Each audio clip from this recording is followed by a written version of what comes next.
All countries are ramping up defense spending amid rising geopolitical tensions. A record $2.6 trillion was spent in 2025 to bolster military readiness worldwide. But as the International Institute for Strategic Studies points out in its military balance report, the spending surge was not even. Olly Barratt filed this report for CNA from London. North Korea's nuclear programs, China's growing military power and US attempts to contain it with the help of regional allies are all defining East and Southeast Asia's defense landscape, according to the Institute's latest military balance report. Tokyo is planning to deploy missiles to an island just off Taiwan after last year calling any invasion of it by China an existential threat for Japan. And South Korea has become the first non-NATO ally to promise defense spending of around 3.5% of GDP in response to US pressure. And in return, it will get American assistance building nuclear-powered attack submarines, which it says are necessary to match North Korea's arsenal.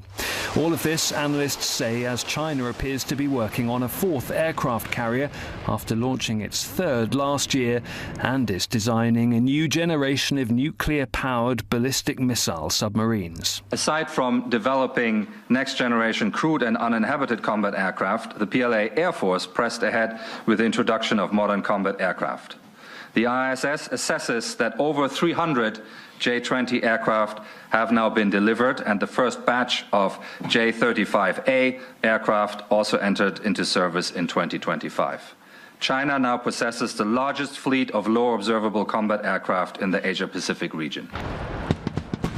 Elsewhere, the report's authors expect this year will see progress on NATO's attempts to fortify its eastern flank with Russia, with physical defences, surveillance systems and a so-called drone wall of layered anti-drone countermeasures.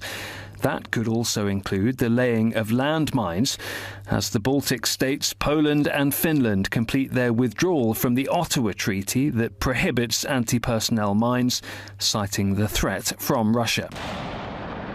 In its operations in Ukraine, Russia is facing some difficulties. We've obviously seen Russia suffer quite significant or a higher rate of loss at the end of last year going to the start of this year, partly related to their decision to pursue a more aggressive offensive stance. At the moment, the rate of loss is putting pressure. It's outstripping their ability to recapitalize that.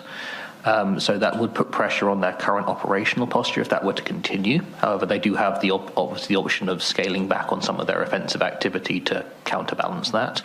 I think it's also worth bearing in mind that Russia does have, as an ultimate fallback option, the ability to conduct a wider mobilization of the Russian state and the Russian people, should it really feel the need to bolster personnel resources for this war. In the Middle East, analysts believe the conflict between Israel and the United States with Iran looks set to continue unless ongoing negotiations produce breakthrough results. Last year's American and Israeli attacks exposed serious vulnerabilities in Iran's air defense network, according to the report. It's not known to what degree Iran has repaired its defenses in anticipation of further attacks. All the uncertainty means nations are trying to outspend regional rivals. Analysts here note China's defence budget is outpacing the wider region. Europe's defence spending is rising at a record rate to counter the threat from Russia, and the world is now spending more than 2% of GDP on defence. For CNA, I'm Olly Barratt in London.